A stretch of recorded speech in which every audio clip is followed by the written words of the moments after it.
Hello प्यारे बच्चों, आप सभी का स्वागत है आपके अपने चैनल बिहार एग्जाम आर्ट्स में। प्यारे बच्चों, अगर आप सभी 12th क्लास में हो और आप सभी 2025 में बिहार बोर्ड का एग्जाम देने वाले हो, उसमें भी अगर आप सभी का सब्जेक्ट पॉलिटिकल साइंस है तो आपके लिए ये वीडियो काफ़ी ज़्यादा मज़ेदार होने वाला है, क्योंकि आज के वीडियो में हम सभी पॉलिटिकल साइंस के ऐसे मोस्ट 50 ऑब्जेक्टिव क्वेश्चन को कवर करने वाले हैं जिसमें से आप सभी को 2025 बिहार बोर्ड एग्जाम में 20 या फिर 25 प्रश्न हर हाल में देखने के लिए मिल जाएगा। ये मेरा आप सभी से वादा है, इसीलिए आप सभी से रिक्वेस्ट किया जाता है आप सभी क्लास में मन लगा के पढ़ाई करें, एक भी क्वेश्चन को मिस ना करें। ना जाने कौन सा प्रश्न पूछ सकता है और कौन सा प्रश्न नहीं पूछ सकता है। तो प्यारे बच्चों, वीडियो में आगे बढ़ने से पहले मैं आप सभी को एक बात और बता देना चाहता हूं। मैं आपका प्रीतम सर और आप देख रहे हैं आपका अपना चैनल बिहार एग्जाम आर्ट्स। अगर चैनल पर पहली बार आए तो चैनल को सब्सक्राइब कर लेना, क्योंकि इस चैनल पर आप सभी को 12th क्लास की तैयारी बहुत अच्छे से कवर कराई जाती है। तो प्यारे बच्चों, हम सभी क्लास को स्टार्ट करते हैं। प्रश्न है सबसे पहला, बिहार की पहली महिला मुख्यमंत्री कौन थी? प्रश्न है, बिहार की पहली महिला मुख्यमंत्री कौन थी? एक का perfect answer option number B Rabri Devi हो जाएगा। ठीक है, सबको याद हो गया बिहार की पहली महिला मुख्यमंत्री कौन थी? राबड़ी देवी। ठीक है, हमारे बिहार की पहली मुख्यमंत्री यानी कि पहली सबसे पहली महिला मुख्यमंत्री राबड़ी देवी थी। ठीक है, आप सभी याद रखना, ये सारे प्रश्न आप सभी को पूछ सकते हैं 2025 के बिहार बोर्ड एग्जाम में। ठीक है, बिहार की पहली महिला मुख्यमंत्री, हमारी बिहार की पहली महिला मुख्यमंत्री राबड़ी देवी थी। ठीक है, अब बढ़ते हैं हम सभी 2 नंबर की क्वेश्चन करो। ठीक है, आप सभी ध्यान से देखना।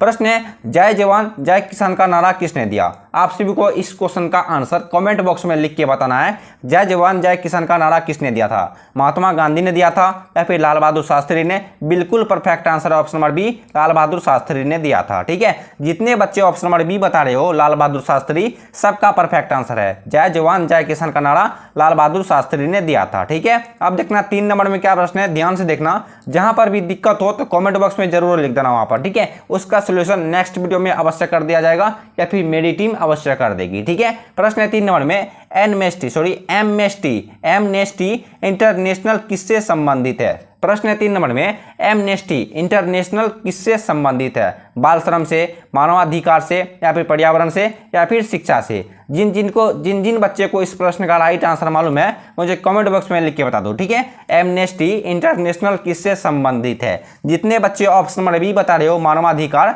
सबका परफेक्ट आंसर है। ठीक है, 3 का perfect answer option number B मानवाधिकार हो जाएगा। ठीक है, एमनेस्टी इंटरनेशनल किससे संबंधित है? मानवाधिकार से संबंधित है। ठीक है, 3 का right answer option number B हो जाएगा। ठीक है, अब ध्यान से देखना 4 नंबर में प्रश्न है, थोड़ा सा प्रश्न कटेगा। ठीक है, थोड़ा सा प्रश्न आप सभी को कट रहा दिख रहा होगा। ठीक है, यहाँ से थोड़ा सा कट रहा होगा, इसका रीजन है मेरा डेस्कटॉप थोड़ा सा छोटा है। ठीक है, 4 नंबर में प्रश्न है, 1930 में महात्मा गांधी जी ने किस आंदोलन की शुरुआत की? ठीक है, प्रश्न है 4 नंबर में, 1930 ईस्वी में महात्मा गांधी जी ने किस आंदोलन की शुरुआत की? भारत छोड़ो आंदोलन की, या फिर सविनय अवज्ञा आंदोलन की, या फिर असहयोग आंदोलन की, या फिर खिलाफत आंदोलन की? ठीक है, इस क्वेश्चन का परफेक्ट आंसर क्या होगा? 4 का perfect answer option number B सविनय अवज्ञा आंदोलन हो जाएगा। ठीक है, 1930 में महात्मा गांधी जी ने सविनय अवज्ञा आंदोलन की शुरुआत की थी। ठीक है, याद हो गया आप सभी को।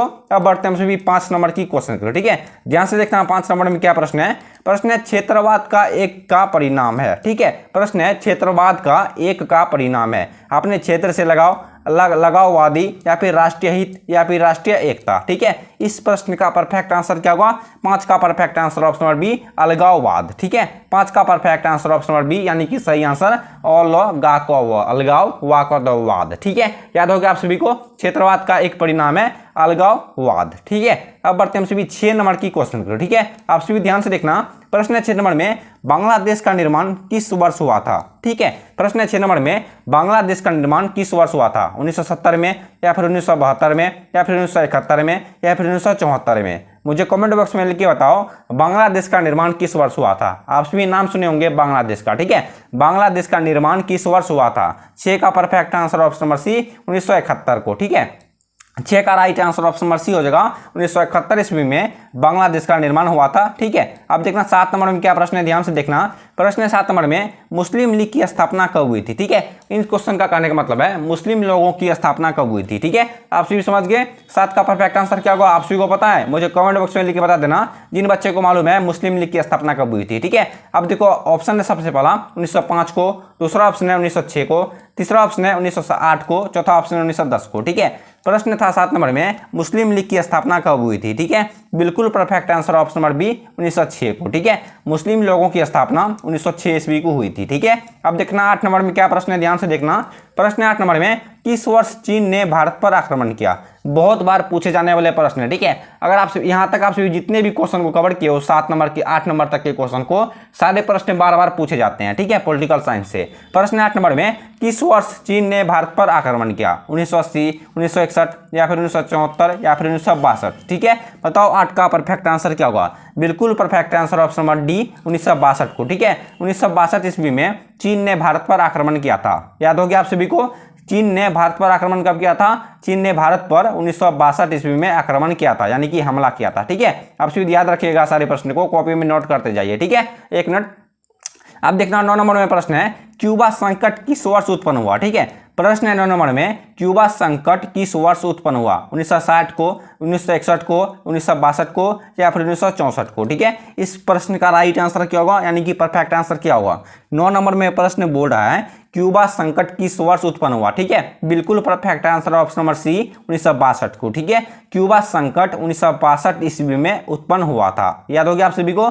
अब देखना 10 नंबर में क्या प्रश्न है, ध्यान से देखना। जहां पर दिक्कत हो रही हो तो कमेंट बॉक्स में जरूर लिख के बता देना। ठीक है, प्रश्न 10 नंबर में, भारतीय संविधान कब लागू हुआ था? अब बताओ, अगर आप सभी को इस प्रश्न का उत्तर मालूम नहीं है तो आप सभी यहाँ अभी तक क्या पढ़ाई किए हो? ठीक है, अगर आप सभी को भारतीय संविधान कब लागू हुआ था इस प्रश्न का उत्तर मालूम नहीं है, जितने बच्चे को मालूम नहीं है, मुझे पता है आप सभी को 90% बच्चे को मालूम होगा, लेकिन 10% बच्चे को मालूम नहीं है, क्योंकि जाके भैंस चराते हैं, गुल्ली डंडा खेलते हैं, गांजा भांग पीते हैं। ठीक है, 10 का परफेक्ट आंसर क्या है? बिल्कुल perfect answer option number A 26 जनवरी 1950 को। ठीक है, भारतीय संविधान 26 जनवरी 1950 ईस्वी को लागू हुआ था। ठीक है, आप सभी को समझ में आ गया? 10 का right answer option number A, याद रखिएगा आप सभी। अब देखना 11 नंबर में प्रश्न है, दक्षेस जिसे हम सभी इंग्लिश में सार्स बोलते हैं, उसकी स्थापना कब हुई थी? ठीक है, प्रश्न है 11 नंबर में, दक्षेस की स्थापना कब हुई थी?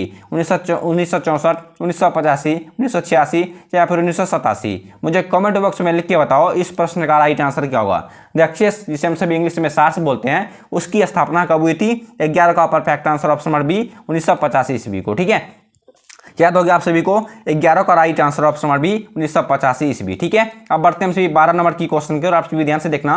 प्रश्न है 12 नंबर में, भारत में वित्तीय वर्ष होता है, वर्षा नहीं, वर्ष बोल रहा है। ठीक है, वर्ष बोल रहा है, वर्षा नहीं होगा। भारत में वित्तीय वर्ष कब होता है? 1 जनवरी से 30 दिसंबर तक, या फिर 1 जुलाई से 30 जुलाई तक, या फिर 1 अप्रैल से 31 मार्च तक? ठीक है, बिल्कुल perfect answer option number C 1 अप्रैल से 31 मार्च तक भारत में वित्तीय वर्ष होता है। ठीक है, समझ गए आप सभी? भारत में वित्तीय वर्ष कब होता है? भारत में वित्तीय वर्ष 1 अप्रैल से 31 मार्च तक होता है। ठीक है, याद होगा आप सभी को? भारत में वित्तीय वर्ष 1 अप्रैल से 31 मार्च तक होता है। ठीक है, अब बढ़ते हैं सभी 12 नंबर की क्वेश्चन की और आप सभी ध्यान से, सॉरी 13 नंबर की क्वेश्चन करो। ठीक है, ध्यान से देखना, विश्व महिला दिवस कब मनाया जाता है? ठीक है, बहुत बार ये सब प्रश्न पूछा जाता है। ठीक है, मान लो आप सभी को 95% ये सब क्वेश्चन चांस है फंसेंगे, 2025 में फंसेंगे पॉलिटिकल साइंस से। विश्व महिला दिवस कब मनाया जाता है? ठीक है, बता सकते हो आप सभी 13 का राइट आंसर?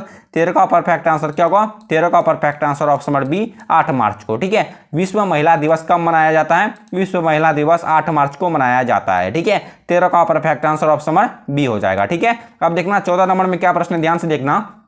कॉपी में नोट कर रहे हो कि आप सभी? नहीं, कॉपी में नोट करते जाओ। ठीक है, और देखो एक बात और सुन लो आप सभी, इनसे पीछे भी पॉलिटिकल साइंस का कई वीडियो बन चुका है जो 2025 के लिए इंपॉर्टेंट है। ठीक है, अगर आप सभी इनसे पिछली वाली वीडियो को नहीं देखा है तो, यानी कि पॉलिटिकल साइंस का या फिर हिंदी का या फिर हिस्ट्री का, जिन बच्चे का जो सब्जेक्ट है वो सारे बच्चे वीडियो के डिस्क्रिप्शन में जाना, वहाँ सब सभी को हर एक वीडियो के, मतलब पॉलिटिकल साइंस के, हिस्ट्री के, हिंदी के, साइकोलॉजी, ज्योग्राफिक, हर एक वीडियो के, मतलब हर एक सब्जेक्ट के प्लेलिस्ट का लिंक मिलेगा। ठीक है, आप सभी वहां से जाकर के सारे वीडियो को देख लेना, जिनका जो सब्जेक्ट है, आप सभी का सारा डाउट क्लियर हो जाएगा ऑब्जेक्टिव क्वेश्चन से। ठीक है, सब्जेक्टिव क्वेश्चन भी बन चुका है हिस्ट्री का और हिंदी का। ठीक है, आप सभी डिस्क्रिप्शन में जाके वहां से आप सभी को वहां आप सभी को हर एक वीडियो के PDF का, मतलब क्या बोलते हैं उसको, प्ले लिस्ट का लिंक मिलेगा, आप सभी वहां से जाकर के देख लेना। ठीक है, अब देखो प्रश्न है 14 नंबर में, चिपको आंदोलन से कौन संबंधित है? ठीक है, प्रश्न है चिपको आंदोलन से कौन संबंधित है? वंदना शिवा, या फिर ठीक है, ये सब राइटर बड़े बड़े नेता का नाम है, वंदना शिवा, और दूसरा ऑप्शन है सुंदरलाल बहुगुणा, तीसरा ऑप्शन है अम्बेडकर, यानी कि डॉक्टर भीमराव अम्बेडकर, जिसे हम सभी संविधान के पिता के नाम से जानते हैं, ठीक है। और चौथा ऑप्शन है मेघा पाटकर, ठीक है। बताओ इस प्रश्न का राइट आंसर क्या होगा, परफेक्ट आंसर क्या होगा, चिपको आंदोलन से कौन संबंधित है। 14 का right answer option number B Sundarlal Bahuguna, ठीक है। सुंदरलाल बहुगुणा चिपको आंदोलन से संबंधित है, ठीक है। आप सभी कहानी शुरू से लेकर अंत तक पढ़ोगे तो आप सभी को समझ में आ जाएगा, ठीक है। अगर मैं आप सभी को यहाँ पर बहुत ज़्यादा एक्सप्लेन करके बताऊंगा तो वीडियो का लेंथ करीब 3 घंटा 4 घंटा हो जाएगा, ठीक है। 40 मिनट के वीडियो में आप सभी कमेंट करते हो सर क्लास पढ़ते पढ़ते बोर हो जाते हैं, ठीक है। क्लास को थोड़ा सा छोटा कीजिए, इतने मैं इस बात को नहीं घुमा फिरा के बोलूंगा, ठीक है। क्लास में देखो ऑब्जेक्टिव क्वेश्चन कौन सा है, ठीक है। प्रश्न है 14 नंबर में, चिपको आंदोलन से कौन संबंधित है, सुंदरलाल बहुगुणा संबंधित है, ठीक है। मैं आपसे को डायरेक्ट सारे क्वेश्चन को कवर कराता जाऊं, ठीक है। जिस प्रश्न में समझने वाली बातें होंगे मैं उस प्रश्न को आप सभी को एक्सप्लेन करके बता दूंगा, ठीक है। प्रश्न है 15 नंबर में, किस प्रधानमंत्री ने मंडल आयोग की सिफारिशों को लागू किया, ठीक है। प्रश्न है किस प्रधानमंत्री ने मंडल आयोग की सिफारिशों को लागू किया, वीपी सिंह या फिर अटल बिहारी वाजपेयी या फिर इंदिरा गांधी या फिर भगत सिंह, ठीक है। बताओ 15 का परफेक्ट आंसर क्या होगा, बिल्कुल परफेक्ट आंसर है option number A VP Singh, ठीक है। किस प्रधानमंत्री ने यानी कि वीपी सिंह ने मंडल आयोग की सिफारिशों को लागू किया था, ठीक है। याद होगा आप सभी को वीपी सिंह ने प्रधानमंत्री ने, ठीक है, वीपी सिंह प्रधानमंत्री था, याद रखिएगा आप सभी, हमारे भारत देश के प्रधानमंत्री थे एक प्रकार के वीपी सिंह, ठीक है। मंडल आयोग की सिफारिशों को लागू किया था वीपी सिंह ने, ठीक है। 15 का perfect answer option number A हो जाएगा, ठीक है। याद रखिएगा। अब देखना 16 नंबर में प्रश्न है, सार्क का मुख्यालय कहां पर है। ये क्वेश्चन तो मैं लिख के देता हूं 100% एक, यानी कि 101% मैं लिख के देता हूं। आप सभी को ये क्वेश्चन 2025 में हर हाल में देखने के लिए अवश्य मिल जाएगा, याद रखिएगा आप सभी, ठीक है। सार्क का मुख्यालय कहाँ है, बताओ इस प्रश्न का राइट आंसर क्या होगा। 16 का परफेक्ट आंसर बिल्कुल perfect answer option number C Kathmandu में, ठीक है। सार्क का मुख्यालय कहाँ पर है, काठमांडू में स्थित है, ठीक है। याद होगा आप सभी, ध्यान से देखना। अब देखना नेक्स्ट का प्रश्न है निम्नलिखित में से कौन एक मौलिक अधिकार नहीं है। प्रश्न बोल रहा है निम्नलिखित में से कौन एक मौलिक अधिकार नहीं है, समानता का अधिकार, शोषण के विरुद्ध अधिकार, संपत्ति का अधिकार या फिर धार्मिक स्वतंत्रता का अधिकार। प्रश्न है निम्न में से कौन एक मौलिक अधिकार नहीं है, बता सकते हो इस प्रश्न का राइट आंसर।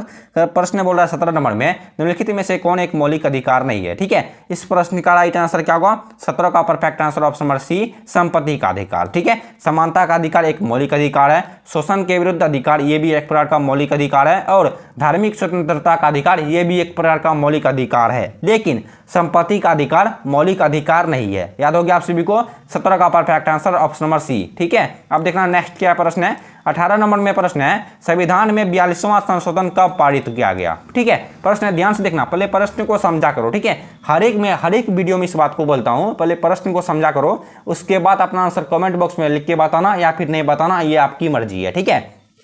चाहे ऑब्जेक्टिव क्वेश्चन हो चाहे सब्जेक्टिव क्वेश्चन हो, ठीक है। पहले प्रश्न को समझा करो, ठीक है। अगर मैं थोड़ा सा एग्जांपल के तौर पे बताता हूं आप सभी को, मान लो अगर खाना नहीं बना हुआ रहेगा तो आप सभी खाना आप खवाओगे, ठीक है। इसलिए बोलता हूँ पहले खाना को समझो, ठीक है। खाना में क्या है, जो व्यक्ति वैष्णव होते हैं अगर उसको मीट मछली दिया जाएगा, इसलिए बोलता हूँ पहले किसी भी चीज़ को समझा करो। वैष्णव लोग भी देखते हैं खाने में क्या बना हुआ है, उसके बाद ही खाना शुरू करते हैं, ठीक है। इसलिए बोलता हूँ क्वेश्चन को देखा करो, ठीक है। प्रश्न है, संविधान में 42वां संशोधन कब पारित किया गया, बता सकते हो इस प्रश्न का परफेक्ट आंसर। 18 का perfect answer option number B 1976 में, ठीक है। भारत में 42वां संशोधन कब पारित किया गया था, option number B right answer है 1976 को, ठीक है। याद हो गया। अब देखना 19 नंबर में क्या प्रश्न है, ध्यान से देखना। प्रश्न है, संज्ञात्मक ढांचे के लिए अपरिहार्य लक्षण है, ठीक है। प्रश्न है 19 नंबर में, ध्यान से देखना, संज्ञात्मक, ठीक है, संज्ञात्मक ढांचे के लिए अपरिहार्य लक्षण है, ठीक है। इसका perfect answer option number D होगा शायद, मेरे हिसाब से, हाँ बिल्कुल डी होगा, ऑप्शन नंबर डी उपयुक्त सभी हो जाएगा, ठीक है। अब देखो फिर से एक बार आप सभी को फिर से दिखा देता हूँ, एक बार थोड़ा सा डेस्कटॉप के प्रॉब्लम से ऐसा हो जाता है, ठीक है। दिखा देता हूँ एक बार, ध्यान से देखिएगा। 19 नंबर में प्रश्न क्या था, ध्यान से देखना। 19 नंबर में प्रश्न था संज्ञात्मक ढांचे, ठीक है। देखो संज्ञात्मक ढांचे के लिए अपरिहार्य लक्षण है संविधान की सर्वोच्चता या फिर स्वतंत्रता, न्यायपालिका, ये दोनों परफेक्ट आंसर है, ठीक है। संविधान ढांचे के लिए अपरिहार्य लक्षण है, ये दोनों उसे तो राइट आंसर है। संविधान की सर्वोच्चता भी होगा, स्वतंत्रता, न्यायपालिका भी होगा। चलो तीसरा ऑप्शन दिखाते हैं, तीसरा ऑप्शन क्या है, ठीक है। तीसरा ऑप्शन है शक्तियों के विभाजन और चौथा ऑप्शन है उपयुक्त सभी, ठीक है। 19 का परफेक्ट, एक मिनट, ये थोड़ा सा डेस्कटॉप प्रॉब्लम से होता है, ठीक है। 19 का perfect answer option number D उपयुक्त सभी हो जाएगा, ठीक है। याद रखिएगा आप सभी, जितने बच्चे क्वेश्चन को नहीं देख पाए, ठीक है, थोड़ा सा इधर कर देता हूं, जितने बच्चे क्वेश्चन को नहीं देख पाए वीडियो को थोड़ा सा पीछे करना और क्वेश्चन को ध्यान से देख लेना, ठीक है, याद हो जाएगा आप सभी को, ठीक है। अब देखना 20 नंबर में प्रश्न है, कूटनिरपेक्ष आंदोलन कब स्थापित में आया, ठीक है। प्रश्न है गुटनिरपेक्ष आंदोलन कब स्थापित में आया। ठीक है, बताओ 20 का परफेक्ट आंसर क्या होगा। बिल्कुल बिल्कुल perfect answer option number A 1961 ईस्वी में। ठीक है, गुटनिरपेक्ष आंदोलन कब स्थापित में आया था। 20 का perfect answer option number A 1961 हो जाएगा। ठीक है, अब देखना 21 नंबर में प्रश्न है, ध्यान से देखना। प्रश्न है सार्क में देश के कितने सदस्य हैं। ठीक है, इस प्रश्न का साफ साफ कहने का मतलब है सार्क में जो देश हैं उसमें कितने देश हैं, 4 5 6 8। बताओ 21 का परफेक्ट आंसर क्या होगा। बिल्कुल perfect answer option number D 8। ठीक है, सार्क में, ठीक है, सार्क में टोटल मिलाकर के कुल 8 देश हैं, इसमें हमारे भारत भी बसते हैं। ठीक है, याद रखिएगा आप सभी, सार्क में कुल मिलाकर के, जिसे हम सभी सार्स बोलते हैं इंग्लिश में। ठीक है, जैसे सार्स था कि सार्स इंग्लिश नाम है। ठीक है, उसका हिंदी नाम में बिसर गया थोड़ा। ठीक है, सार्स में कुल कितने देश हैं, सार्क में कुल कितने देश हैं, 8 देश हैं, जिसमें हमारे प्यारे भारत देश भी बसते हैं। ठीक है, अब देखना 22 नंबर में क्या प्रश्न है। यहाँ थोड़ा सा प्रश्न कट रहा होगा। ठीक है, आप सभी को मैं पढ़ के बता देता हूँ, आप सभी सुन लेना, यहाँ से थोड़ा क्वेश्चन कट रहा होगा, मैं आप सभी को पढ़ के बता देता हूँ। ठीक है, प्रश्न है संविधान निर्माण सभा के लिए प्रारूप समिति अध्यक्ष कौन चुने गए। ठीक है, प्रश्न है 22 नंबर में संविधान निर्माण सभा के लिए प्रारूप समिति के अध्यक्ष कौन चुने गए। सबको इस प्रश्न का उत्तर मालूम होगा। डॉक्टर राजेंद्र प्रसाद नहीं, मौलाना आजाद नहीं, बिल्कुल perfect answer option number C doctor Bhimrao Ambedkar. ठीक है, संविधान के पिता क्योंकि डॉक्टर भीमराव अंबेडकर को कहा जाता है। ठीक है, जहां भी आप सभी को संविधान से रिलेटेड क्वेश्चन दिखे, पट्टा के देवा टिक मार देना, यानी कि झट से टिक मार देना डॉक्टर भीमराव अंबेडकर में। ठीक है, संविधान निर्माण सभा के लिए प्रारूप समिति अध्यक्ष कौन चुने गए थे, डॉक्टर भीमराव अंबेडकर। ठीक है, 22 का perfect answer option number C हो जाएगा। ठीक है, अब देखना 23 नंबर में क्या प्रश्न है, ध्यान से देखना। प्रश्न है भारत और पाकिस्तान के बीच कारगिल युद्ध कब हुआ था। ठीक है, प्रश्न है भारत और पाकिस्तान के बीच कारगिल युद्ध कब हुआ, 1965 या फिर 1996 या फिर 1999 या फिर 1998। ठीक है, बताओ 23 का राइट आंसर क्या होगा। 23 नंबर में प्रश्न है भारत और पाकिस्तान के बीच कारगिल युद्ध कब हुआ था। बट बिल्कुल perfect answer option number C 1999 ईस्वी को। ठीक है, भारत और पाकिस्तान के बीच कारगिल युद्ध 1999 ईस्वी को हुआ था। ठीक है, याद हो गया। अब देखना 24 नंबर में क्या प्रश्न है, ध्यान से देखना। प्रश्न है संयुक्त राष्ट्र संघ के प्रथम एशियाई महासचिव कौन थे। ठीक है, मैं आप सभी को यहाँ एक बात और आप सभी जान लो, मैं आप सभी को एक बात और कवर करा देना चाहता हूँ। ठीक है, यहाँ पर सिर्फ पढ़ाई होता है, ना कि बकठेठी होता है। ठीक है, जो बच्चे यहाँ पर एडवांस बोलने जो बच्चे कमेंट में इधर उधर का बातें बोलते हो, वो बच्चे यहाँ से चुपचाप चले जाओ, मैं उसको नहीं तो उसको मैं ब्लॉक कर दूंगा। ठीक है, परमानेंट उसको ब्लॉक कर दूंगा, आप सभी क्लास कभी नहीं कर पाओगे। ठीक है, इसलिए बोलता हूँ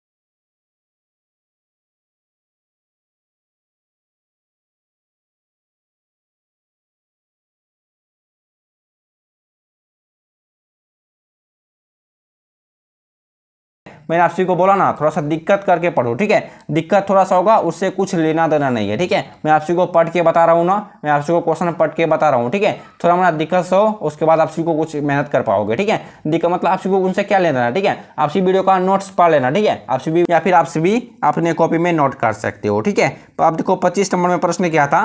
प्रश्न है भारत के राष्ट्रपति की स्थिति। ठीक है, भारत के राष्ट्रपति की स्थिति तुलनात्मक दृष्टि से निम्नलिखित में से किसके समान है। ठीक है, प्रश्न है भारत के राष्ट्रपति की स्थिति तुलनात्मक दृष्टि से निम्नलिखित में से किसके समान है। ठीक है, इस क्वेश्चन का मतलब है, ठीक है, 25 नंबर में जो क्वेश्चन बोल रहा है, इस क्वेश्चन का करने का मतलब है, देखो थोड़ा सा छोटा कर दूंगा ना, थोड़ा सा दिखाई देगा। ठीक है, देख लेना, थोड़ा सा छोटा कर देता हूँ। ठीक है, प्रश्न बोल रहा है भारत के राष्ट्रपति की स्थिति तुलनात्मक दृष्टि से निम्नलिखित में से किसके समान है। ठीक है, देख लिया आप सभी, अमेरिकी राष्ट्रपति के समान या फिर कनाडा के गवर्नर जनरल के समान। अब देखो तीसरा ऑप्शन क्या है। तीसरा ऑप्शन है पूर्व एशिया संघ के राष्ट्रपति के समान या फिर ब्रिटिश महारानी के समान। ठीक है, प्रश्न बोल रहा था 25 नंबर देख लो एक बार फिर से। प्रश्न था भारत के राष्ट्रपति की स्थिति, ठीक है, हमारे प्यारे भारत देश की राष्ट्रपति की स्थिति तुलनात्मक दृष्टि से निम्नलिखित में से किसके समान है? ठीक है, 25 का perfect answer option number D, British महारानी के समान। ठीक है, याद हो गया, ब्रिटिश के महारानी, सोचो कितनी बड़ी बात है। ठीक है, 25 का perfect answer option number D, British महारानी के समान हो जाएगा। ठीक है, याद हो गया। जितने बच्चे क्वेश्चन को नहीं देख पाए, वीडियो को साथ साथ पीछे करके जरूर देख लेना। ठीक है, अब देखना 26 नंबर में क्या प्रश्न है, ध्यान से देखना। प्रश्न 26 नंबर में अल्फा एवं आतंकवादी संगठन है। ठीक है, प्रश्न है अल्फा एवं आतंकवादी संगठन है, बताओ कहाँ का संगठन है? अल्फा एवं आतंकवादी संगठन कहाँ का है? 26 का perfect answer option number B, Bharat का। ठीक है, याद हो गया, अल्फा एवं आतंकवादी संगठन कहाँ का है? भारत का संगठन है। ठीक है, अब देखना 27 नंबर में क्या प्रश्न है, ध्यान से देखना। प्रश्न है समवर्ती सूची में कितने विषय हैं? टोटल मिलाकर के समवर्ती सूची में कुल कितने विषय हैं? 97 या फिर 47 या फिर 68 या फिर 29? बता सकते हो आप सभी इस प्रश्न का राइट आंसर यानी कि परफेक्ट आंसर समवर्ती सूची में कुल मिलाकर कितने विषय हैं? ठीक है, 27 का perfect answer option number A यानी कि option number A right answer है, यानी कि 97। ठीक है, यानी कि 97, 27 का perfect answer option number A 97 हो जाएगा। ठीक है, समवर्ती सूची में कुल मिलाकर के 97 यानी कि 97 विषय हैं। ठीक है, अब देखो 28 नंबर का क्वेश्चन भी थोड़ा सा कट रहा होगा। ठीक है, 28 नंबर का क्वेश्चन भी थोड़ा सा कट रहा होगा। प्रश्न है 73वें संविधान संशोधन के अनुसार, ठीक है, 73वें संविधान संशोधन के अनुसार 11वीं अनुसूची में पंचायती, तो इसको भी थोड़ा सा छोटा कर देता हूँ। ठीक है, थोड़ा सा छोटा कर देता हूँ, आप को दिखाई देगा, देखना ध्यान से देखना। प्रश्न बोल रहा है 73वें संविधान संशोधन के द्वारा, ठीक है, देखिए 28 नंबर में प्रश्न है 73वें संविधान संशोधन के द्वारा 11वीं अनुसूची में पंचायती राज्य संस्थाओं को कितने विषय में सौंपे गए? ठीक है, कितने विषय सौंपे गए, कितने विषयों में नहीं, ठीक है, कितने विषय सौंपे गए, नहीं समझे फिर से समझो। प्रश्न 28 नंबर में 73वें संविधान संशोधन के द्वारा, ठीक है, 73वें संविधान संशोधन के द्वारा 11वीं अनुसूची में पंचायती राज्य संस्थाओं को कितने विषय सौंपे गए? ठीक है, देख लिए, आप थोड़ा सा इसको जूम कर देता हूं, ठीक है, ताकि दिखाई दे आप सभी को अच्छे से।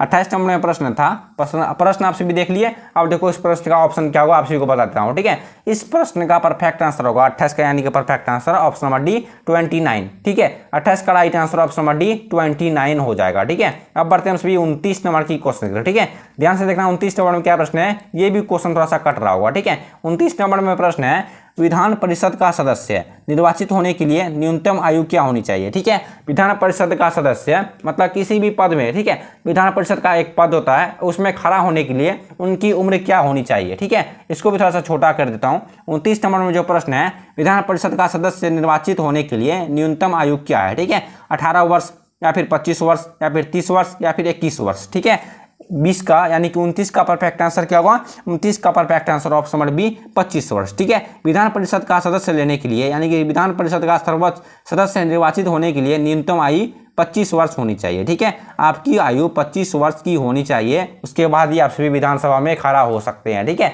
29 का perfect answer option number B 25 वर्ष हो जाएगा। ठीक है, देखो इस तरह से कोई बताएगा नहीं, बस मेरा रीजन एक ही मेरा गलती हो रहा है, आप सभी से थोड़ा सा क्वेश्चन कट रहा होगा। ठीक है, जितने बच्चे पढ़ने वाले बच्चे होंगे वो थोड़ा सा कष्ट सहकर पढ़ लेंगे। ठीक है, कॉपी में नोट भी कर लेंगे और वीडियो का नोट्स भी फ्री में पा लेंगे। ठीक है, आप सभी को वीडियो का नोट्स फ्री में मिलेगा। ठीक है, टेलीग्राम पे आप सभी को वीडियो का नोट्स फ्री में मिलेगा, या फिर मुझे आप सभी व्हाट्सएप पे एक नंबर मिलेगा आप सभी को डिस्क्रिप्शन में, उसे आप सभी को फिर से बता देता हूँ 7632 98 97 09। ठीक है, आप सभी इस नंबर पे व्हाट्सएप पे आप सभी मुझे SMS करना, आपका नाम क्या है और रोल नंबर क्या है, आप सभी को वीडियो का PDF फ्री में नोट्स मिल जाएगा। ठीक है, 29 का perfect answer option number B 25 वर्ष। ठीक है, अब देखना 30 नंबर में क्या प्रश्न है, ध्यान से देखना, ये भी प्रश्न थोड़ा सा कटेगा। प्रश्न है मनुष्य स्वतंत्र उत्पन्न होता है किंतु सर्वत्र वह बंधनों में बंधा हुआ होता है। ठीक है, बंधा हुआ है, प्रश्न बोल रहा है मनुष्य स्वतंत्र उत्पन्न होता है किंतु सर्वत्र वह बंधनों में बंधा हुआ है।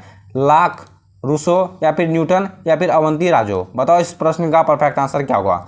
देखो क्वेश्चन नहीं समझे आप सभी, फिर से बताता हूँ। 30 नंबर में जो प्रश्न बोल रहा है मनुष्य स्वतंत्र उत्पन्न होता है। ठीक है, मनुष्य जो व्यक्ति जन्म लेता है, शुरू से लेकर के जन्म लेता है किंतु सर्वत्र वह बंधनों में बंधा हुआ है। ठीक है, ये थोड़ा सा अलग भाषा में बोला है, आप सभी को ठेठी भाषा में मैं बताता हूँ। ठीक है, मनुष्य जब से जन्म लेता है वो खास करके लड़का लोग, ठीक है, खास करके लड़का लोग को बहुत ज़्यादा परेशानी होती है। ठीक है, लड़की और लड़की भी समझती होगी, जो जितने बच्चे लड़की क्लास देख रही होगी वो लड़की भी मेरी बात को समझती होगी और लड़का भी बात को समझता होगा। ठीक है, प्रश्न है मनुष्य स्वतंत्र उत्पन्न होता है किंतु सर्वत्र वह बंधनों में बंधा हुआ होता है। ठीक है, उसको हर एक बार टेंशन रहता है, मैं अपने घर को कैसे संभालूंगा, आगे चल के मैं ज़्यादा पैसा कैसे कमा सकूंगा, मैं थार कैसे लूँगा, फॉर्च्यूनर कैसे लूँगा, ये वो BMW तमरू जो होगा। ठीक है, तो इसका परफेक्ट आंसर क्या होगा, ये बात किसने कहा। सबसे पहली बात यह, इस पर रीजन यही है, इसका मेन न्यूटन यही है, ये किसने कहा। ठीक है, देखो लास्ट में लिखा हुआ है यह किसने कहा। ठीक है, मनुष्य स्वतंत्र उत्पन्न होता है किंतु सर्वत्र वह बंधनों में बंधा हुआ है। ठीक है,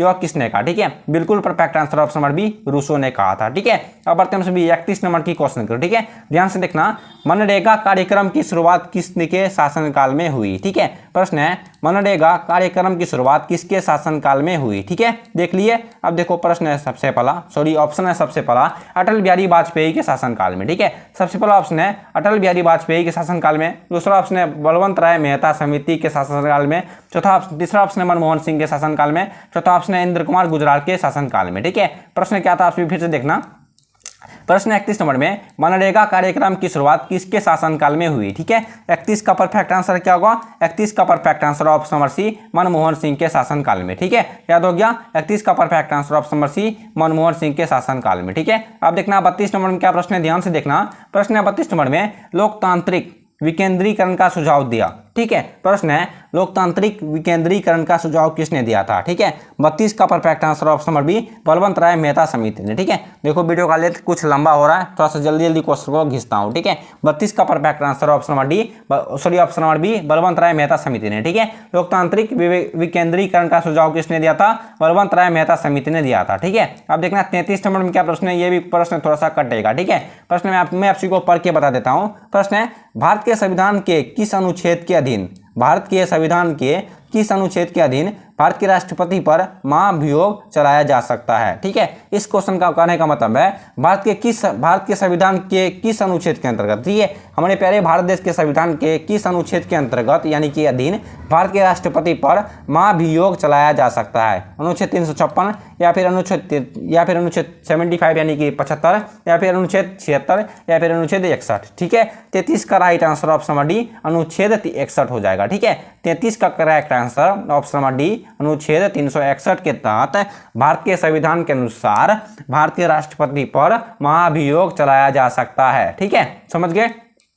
अब देखना 34 नंबर में क्या प्रश्न है, प्रश्न है निम्नलिखित में से कौन संयुक्त राष्ट्र संघ का अंग नहीं है। ठीक है, प्रश्न है निम्नलिखित में से कौन संयुक्त राष्ट्र संघ का अंग नहीं है, महासभा, सुरक्षा परिषद, यूनिसेफ या फिर अंतर्राष्ट्रीय न्यायालय। ठीक है, बताओ 34 का राइट आंसर क्या होगा, 34 का perfect answer option number C, UNICEF हो जाएगा। ठीक है, निम्नलिखित में से कौन संयुक्त राष्ट्र संघ का अंग नहीं है, option number C right answer है यूनिसेफ। ठीक है, अब देखना 35 नंबर में क्या प्रश्न है, ध्यान से देखना, प्रश्न है 35 नंबर में कानून का समान संरक्षण शब्दावली कहाँ से लिया गया है। ठीक है, प्रश्न है 35 नंबर में कानून का समान संरक्षण शब्दावली कहाँ से लिया गया है, अमेरिका, ब्रिटेन, कनाडा या फिर भारत। ठीक है, 35 का परफेक्ट आंसर क्या होगा, 35 का perfect answer option number C, Canada से। ठीक है, कानून का समान संरक्षण शब्दावली कनाडा से लिया गया है। ठीक है, याद हो गया। अब देखना 36 नंबर में क्या प्रश्न है, प्रश्न है भारत के प्रधानमंत्री क्या होते हैं, नियुक्त होते हैं, निर्वाचित होते हैं, मनोनीत होते हैं या फिर इनमें से कोई भी नहीं। ठीक है, बता सकते हो इस प्रश्न का राइट आंसर। एक बार आप सभी को फिर से याद दिला देता हूँ, 2025 के लिए, ठीक है, 2025 बिहार बोर्ड एग्जाम के लिए स्पेशली तौर पे बहुत ज़्यादा BBI प्रश्न है, ये सारे प्रश्न। ठीक है, 95% चांस है आप सभी को ये प्रश्न पूछ सकते हैं। ठीक है, इस बात को मैंने आप सभी को फिर से याद दिला दिया। ठीक है, 36 का परफेक्ट आंसर क्या होगा, भारतीय प्रधानमंत्री क्या होते हैं, निर्वाचित होते हैं। ठीक है, 36 का right answer option number B, निर्वाचित होते हैं। ठीक है, आप देखना 37 नंबर में क्या प्रश्न है, ध्यान से देखना, 37 नंबर में प्रश्न है निम्नलिखित में से कौन एक राज्य का तत्व नहीं है। ठीक है, समझे, निम्नलिखित में से कौन एक राज्य का तत्व नहीं है। ठीक है, अब बढ़ते हैं सभी इस क्वेश्चन की ऑप्शन की ओर। ठीक है, यानी कि ऑप्शन की ओर, निम्नलिखित में से कौन एक राज्य का तत्व नहीं है। ठीक है, प्रश्न था 37 नंबर में निम्नलिखित में से कौन एक राज्य का तत्व नहीं है, भूभाग, जनसंख्या, संप्रभुता या फिर राजनीतिक दल। ठीक है, प्रश्न था निम्नलिखित में से कौन एक, क्या था प्रश्न रे, मैं थोड़ा सा बिसर जाता हूँ। ठीक है, देख लो, प्रश्न था 37 नंबर में, देख लेते हैं, निम्नलिखित में से कौन एक राज्य का तत्व नहीं है। ठीक है, निम्नलिखित में से इन चारों ऑप्शनों में कौन एक राज्य का तत्व नहीं है, आप सभी को पता है 37 का right answer option number D होगा। ठीक है, राजनीतिक दल। ठीक है, ये एक प्रकार का मतलब राज्य का तत्व नहीं है। ठीक है, इनमें से राज्य का राजनीतिक दल तत्व नहीं है। ठीक है, राज्य का राजनीतिक दल तत्व नहीं है। ठीक है, देख लो फिर से, मैं बिसर जाता हूँ। ठीक है, देख लेना, एक राज्य का तत्व नहीं है, ठीक है। निम्नलिखित में से, एक मिनट, निम्नलिखित में से कौन एक राज्य का तत्व नहीं है, ठीक है। 37 का परफेक्ट आंसर क्या होगा? 37 का perfect answer option number D, राजनीतिक दल, ठीक है। अब देखना 38 नंबर में प्रश्न है, भारत में किस आधार पर नागरिकता प्राप्त की जा सकती है, ठीक है। भारत में किस आधार पर नागरिकता प्राप्त की जा सकती है, ठीक है। नागरिकता का मतलब क्या होता है आप सभी को पता है? पहले समझ लो क्वेश्चन को, ठीक है। भारत में किस आधार पर नागरिकता प्राप्त की जा सकती है? निश्चित निवास पर, विवाह होने पर, सरकारी नौकरी पर, या फिर इनमें से कोई भी नहीं, ठीक है। अब देखो मैं बताता हूँ आप सभी को, भारत में किस आधार पर नागरिकता प्राप्त की जा सकती है, ठीक है। देखो इस क्वेश्चन का बताने का मतलब है आप सभी, आपको समाज में आप क्या करेंगे जो जिसमें से आप सभी को समाज में इज्जत मिले, ठीक है। आप ऐसा क्या करें जिसमें आप सभी को समाज में इज्जत मिले, ठीक है। यही क्वेश्चन का कहने का मतलब है, भारत में किस आधार पर आपको नागरिकता प्राप्त की जा सकती है, ठीक है। नागरिकता मतलब समाज में कहाँ पर भोज हो रहा है, कहाँ पर भोज नहीं हो रहा है, आपको उसका सचिव मिले, उसका आपको लाभ मिले, ठीक है। आपको निमंत्रण मिले, यही इस क्वेश्चन का कहने का मतलब है, भारत में किस आधार पर नागरिकता प्राप्त की जा सकती है, ठीक है। Option number A right answer है, निश्चित निवास पर हो जाएगा, ठीक है। 38 का perfect answer option number A, निश्चित निवास पर, ठीक है। अगर आपके पास पैसा हो, धन दौलत हो, खेत हो, तो जमीन दमन हो, अगर उसका उस समय आप सभी का इज्जत बहुत होगा समाज में, ठीक है। आपके पास सब कुछ की सुविधा हो तो आपका इज्जत बहुत है समाज में, जो गरीब है उसका कोई इज्जत नहीं है समाज में, ठीक है। ये हमेशा चला आ रहा है और चलता रहेगा, ठीक है। अब देखना 39 नंबर में क्या प्रश्न है, ध्यान से देखना, खैर छोड़ो ये सब छोड़ो, ठीक है। 39 नंबर में प्रश्न है, संविधान विषय पर, ठीक है। संविधान विषय पर निर्णय देने के लिए कम से कम सर्वोच्च न्यायालय के कितने न्यायाधीशों के बीच होनी चाहिए, ठीक है। प्रश्न है, संविधान विषय पर निर्णय देने के लिए कम से कम सर्वोच्च न्यायालय के कितने न्यायाधीशों के बीच होनी चाहिए? 3, 1, 2 या फिर 5 या फिर 5 से अधिक, ठीक है। मतलब चौथा ऑप्शन है 5 या अधिक, ठीक है। 5 या फिर 5 से अधिक दोनों हो सकता है, ठीक है। ऑप्शन नंबर 39 का right answer option number D, 5 या 5 से अधिक हो जाएगा, ठीक है। समझ गए? अब देखना 40 नंबर में क्या प्रश्न है, हम सब वीडियो में 50 क्वेश्चन को कवर करेंगे, ठीक है। आप सभी क्लास में अगर बोर हो रहे हो तो वीडियो को थोड़ा सा रोक लो, इधर मतलब थोड़ा मोड़ा टहर लो, ठीक है। तो प्रश्न है 40 नंबर में, साप्टा समझौते पर किस वर्ष हस्ताक्षर हुए, ठीक है। प्रश्न है, साप्टा समझौते पर किस वर्ष हस्ताक्षर हुए, ठीक है। किस वर्ष साइन किया गया, ठीक है। बिल्कुल परफेक्ट आंसर है, 40 का perfect answer option number A 2004 को, ठीक है। साप्टा समझौते पर 2004 में साइन किया गया था, ठीक है। अब देखना 41 नंबर में प्रश्न है, प्रतिनिधि लोकतंत्र का आधार है, ठीक है। प्रश्न है, प्रतिनिधि लोकतंत्र का आधार है, ठीक है। 41 का perfect answer option number B, Lok Sabha, ठीक है। 41 का perfect answer option number B, Lok Sabha हो जाएगा, ठीक है। अब देखना 42 नंबर में क्या प्रश्न है, प्रश्न है, भारतीय नागरिकता का अधिनियम कब पारित किया गया, ठीक है। प्रश्न है, भारतीय नागरिकता का अधिनियम कब पारित किया गया? 1950 में, 1952 में, 1955 में या फिर 1998 में, ठीक है। बताओ 42 का राइट आंसर क्या होगा, ठीक है। 42 का perfect answer option number C, 1955 को, ठीक है। भारतीय नागरिकता अधिनियम 1955 में पारित किया गया था, ठीक है। अब देखना 43 नंबर में क्या प्रश्न है, ध्यान से देखना। आप सभी 12th क्लास में चल गए होगे, ठीक है। आप सभी 12th क्लास में चल गए, अगर आप सभी को इस तरह से समझाने के बावजूद भी अगर आप सभी को समझ में नहीं आ रहा है क्वेश्चन, तो आप सभी क्या पढ़ रहे हो, बच्चे से लेकर अभी तक क्या पढ़े आप सभी, ठीक है। छोड़ो ये सब बातें। निम्नलिखित में से कौन एक न्याय का प्रकार है, ठीक है। ऑप्शन दिखाता हूं, 43 का ऑप्शन क्या है, ठीक है। प्रश्न पहले समझ लो, निम्नलिखित में से कौन एक न्याय का प्रकार है, ठीक है। अब देखो प्रश्न, ऑप्शन है सबसे पहला कानूनी न्याय, दूसरा ऑप्शन है राजनीतिक न्याय, तीसरा ऑप्शन है आर्थिक न्याय, चौथा ऑप्शन है उपयुक्त सभी, ठीक है। 43 नंबर में क्वेश्चन था, निम्नलिखित में से कौन एक न्याय का प्रकार है, ठीक है। इसका perfect answer option number D, उपयुक्त सभी हो जाएगा, ठीक है। कानूनी न्याय ये भी एक प्रकार का न्याय है, ठीक है। और दूसरा ऑप्शन है राजनीतिक न्याय, ये भी एक प्रकार का न्याय है। और चौथा ऑप्शन है आर्थिक न्याय, ठीक है। ये भी एक प्रकार का न्याय है, ठीक है। 43 का right answer option number D हो जाएगा, ठीक है। अब देखना 44 नंबर में प्रश्न है, लोक लेखा समिति में होते हैं, ठीक है। क्या होते हैं लोक लेखा समिति में, क्या कौन से पद कितने होते हैं, ठीक है। इसका परफेक्ट आंसर क्या होगा, 44 का perfect answer option number C, 15 सदस्य लोकसभा से तथा 7 सदस्य राज्यसभा से, ठीक है। देख लिए लोक लेखा समिति में क्या होता है, लोक लेखा समिति में 15 सदस्य लोकसभा से तथा 7 सदस्य राज्यसभा से होता है, ठीक है। 44 का perfect answer option number C, 15 सदस्य लोकसभा से तथा 7 सदस्य राज्यसभा से हो जाएगा, ठीक है। आप सभी कॉपी में नोट करते जाओ, ठीक है। अब देखना 45 नंबर में क्या प्रश्न है, 45 नंबर में प्रश्न है, अवशिष्ट विषयों पर कानून बनाने का अधिकार किनको है, ठीक है। प्रश्न है सबसे वीडियो देख लो, अवशिष्ट विषयों पर कानून बनाने का अधिकार किनको है, केंद्र के पास, राज्यों के पास, केंद्र एवं राज्यों के पास या फिर इनमें से कोई भी नहीं, ठीक है। प्रश्न समझ लो फिर से, अवशिष्ट विषयों पर कानून बनाने का अधिकार किनको है, ठीक है। 45 का perfect answer option number A, केंद्र के पास, ठीक है। याद रखिएगा आप सभी, अवशिष्ट विषय पर कानून बनाने का अधिकार सिर्फ और सिर्फ केंद्र को है, ठीक है। खैर छोड़ दो, आप हम सभी नेक्स्ट वीडियो में कवर करेंगे 5 क्वेश्चन को, ठीक है, यानी कि 50 क्वेश्चन को नेक्स्ट वीडियो में कवर करेंगे। मैं उम्मीद करता हूं कि आप सभी को यहां तक क्वेश्चन बेहतर तरीके से समझ में आया होगा, ठीक है।